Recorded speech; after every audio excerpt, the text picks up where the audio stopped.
Program paling seksis, adalah program paling patriarki, adalah program yang katanya menolong perempuan, tetapi paling tidak mendengar suara perempuan. Baik, selamat pagi Bapak Ibu anggota Dewan yang terhormat.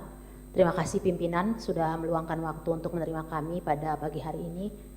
Saya Anet Mau dari Aliansi Ibu Indonesia, dan kami turut mendukung upaya-upaya dalam koalisi MBG Watch untuk menuju titik pencapaian kami yang paling gemilang, yaitu menghentikan program makan bergizi gratis ini.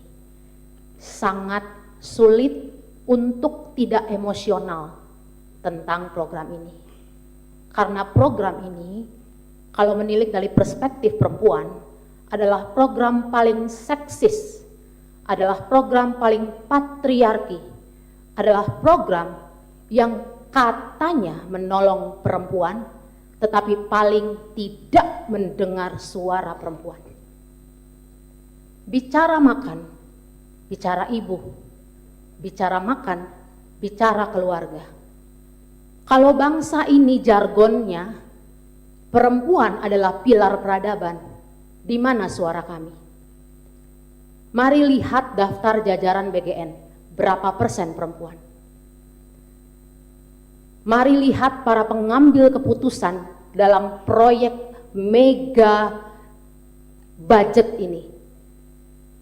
Kami tidak terwakilkan di sana. Bukankah kita tahu bahwa urusan makan, urusan gizi, perempuan dan ibu jangan dilawan Bapak dan Ibu. 10.000 di tangan kami itu jadinya bernilai 100.000. Bapak-bapak di sebelah sini sudah ngangguk-ngangguk, saya yakin istri-istri mereka luar biasa hebat di rumah. Jadi jangan tanya di tangan kami 15.000 bisa jadi berapa. Dengan 15.000 yang makan bukan satu anak satu kali sehari. Ketika 15.000 dari pemerintah dalam arti bentuk bantuan sosial ditambah dengan 10.000 penghasilan ibu, itu 25.000 satu rumah makan. Jangan dilawan perempuan soal pengertian gizi. Ibu belum tentu lulusan ahli gizi, tapi kami tahu kami nggak akan kasih makan anak lele mentah.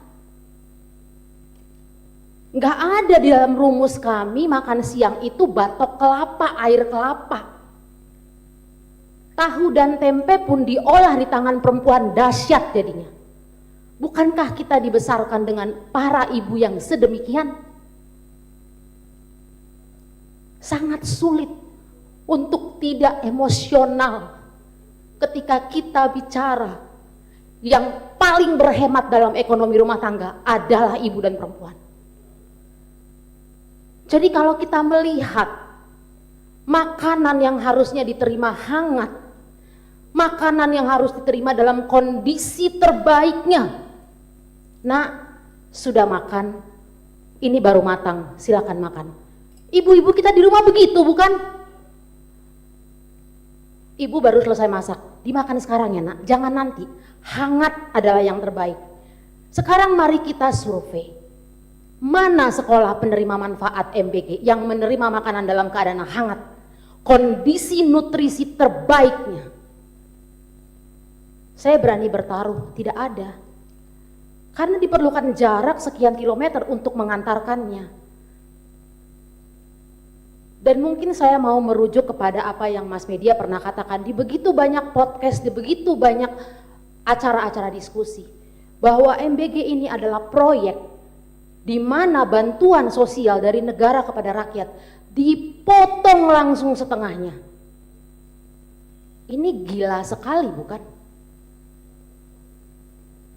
Jadi sebenarnya yang paling tersinggung, yang paling tersindir, yang harusnya paling melawan adalah para ibu. Betapa pengetahuan kami dilecehkan tentang gizi. Betapa derajat kami yang katanya pilar peradaban kehidupan bangsa tidak dianggap sama sekali. Dan maaf kalau saya boleh ngomong terus terang, saya tidak merasa bangga Ibu Nani SD yang menggantikan menjadi kepala BGN sekarang. Maaf, dia tidak ada di pihak kami walau dia berjenis kelamin perempuan. Karena kalau dia perempuan yang sungguh-sungguh ibu, dia akan paham, this is not the way you feed the children. Tidak ada satupun aspek yang baik dari pelaksanaan MBG ini. Kalau kita melihat bagaimana ibu-ibu kita di rumah merawat anak-anak, this is not the way you do it. Kita yang paling paham, ketika kondisi krisis sebagaimanapun, ibu menahan lapar supaya anaknya makan. Betapa hinanya anak-anak kita di mata negara, diberikan makan sampai keracunan. Dan apa tindakan negara? Adakah kompensasi? Adakah permintaan maaf? Adakah ganti rugi secara sosial? Bapak ibu yang tidak punya BPJS ke rumah sakit merawat anaknya berhari-hari tanpa kompensasi, dan kita berkata kita sedang membela orang miskin? How dare you? Bagaimana mungkin? Mereka bahkan tidak bisa punya iuran BPJS. Anaknya keracunan, diracuni oleh negara, dan tidak ada kompensasi apapun. Yang kelimpungan Pemda, bukan pemerintah pusat. Jadi sebenarnya kita harus bertanya, Bapak Ibu Dewan yang terhormat, bagaimana sih cara kita menjalankan negara ini? Dan yang lebih membuat sakit hati lagi, program ini yang kami juduli sebagai proyek, ini meletakkan perempuan justru di kondisi paling vulnerable, paling rentan terhadap kemiskinan. Karena kemudian kita tahu dampak dominonya, efek dominonya. PHK berkepanjangan, berkelanjutan beberapa bulan terakhir ini. Karena pemerintah tidak bisa memiliki intervensi dalam arti budget, dana anggaran untuk mengintervensi industri-industri manufaktur yang perlu disupport. Buruh-buruh perempuan dipecat, lalu anaknya dapat MBG. Itu bukan substansi yang tepat. Kita bicara kehilangan pekerjaan, lalu diganti dengan MBG. Gak masuk akal. Kalau tadi dari pengusaha UMKM yang notabene pelakunya adalah perempuan, karena lagi-lagi kalau kita bicara soal bagaimana mendatangkan uang ke dalam rumah, itu jangan dilawan perempuan. Saya yakin saya dapat amin dari Bapak Ibu Dewan sekalian. Soal gizi, pemeliharaan anak, mengurus keluarga, mendatangkan uang dari luar ke dalam rumah, menambah penghasilan, itu perempuan paling superpower. Jadi kalau program ini tujuannya untuk stunting, saya mau berbicara atas arwah almarhum ibu di Papua yang bahkan tidak bisa sampai ke puskesmas karena jalannya begitu buruk.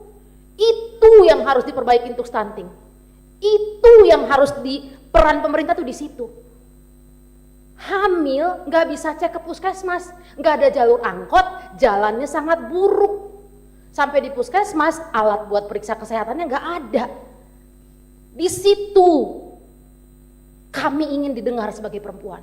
Kalau memang peduli dengan anak-anak kami, ayo dong. Waktu itu anak belum lahir, itu bicara stunting, 1000 hari pertama kehidupan. Itu bicara stunting.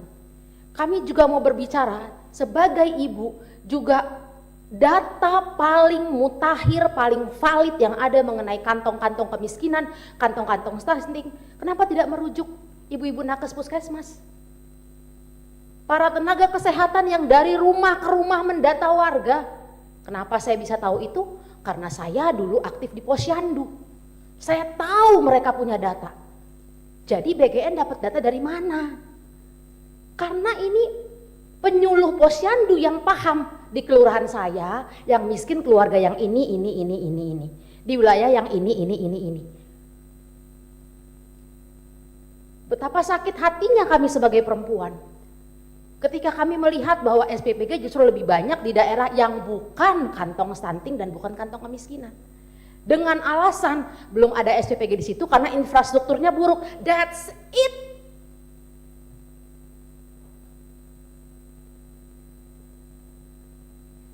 Jadi sekali lagi, mungkin saya masih terbawa atmosfer kemarin berdemo di depan Kejaksaan Agung. Jadi nadanya agak keras dan kencang. Sekali lagi ini untuk memberikan penekanan dengan segala hormat saya kepada Bapak Ibu Dewan yang terhormat. Izinkan saya mengingatkan fungsi dan tugas Bapak Ibu sekalian adalah sebagai pengawas. Pengawas dari proses demokrasi yang sedang berlangsung. Saya tidak perlu menyebutkan proyek strategis nasional lainnya. Tapi MBG merupakan titik awal. Ini adalah proyek yang paling menghinakan ilmu pengetahuan dan perempuan. Peneliti tidak didengar, akademisi tidak didengar, dosen tidak didengar, ahli gizi tidak didengar. Berbagai rekomendasi masyarakat sipil terkait gizi, pendidikan, perawatan keluarga tidak didengar. Lalu ini program siapa sebenarnya? Kami harus serahkan dan gak boleh berdebat. Pajak main potong. Oke, tapi ketika Anda memberi makan kami, anak-anak kami, please be civilized. Beradablah. Jadi mungkin itu yang bisa saya sampaikan. Bagaimana saya mencurahkan perasaan saya, sekali lagi saya bilang saya tidak bisa untuk tidak emosional. Libatkan lebih banyak perempuan, kami yang dealing di pasar. Libatkan perempuan, kami yang paham. Pak Menteri nggak usah kasih tahu, kalau udah selesai masak pasti dimatiin kompornya. Nggak usah dikasih tahu, kami paling paham cara berhemat. Nggak usah diajarin. So please, please. Ya. Saya pernah ikut juga audiensi di Komnas HAM. Saya nggak ngerti itu laporan di Komnas HAM akhirnya sampainya kemana.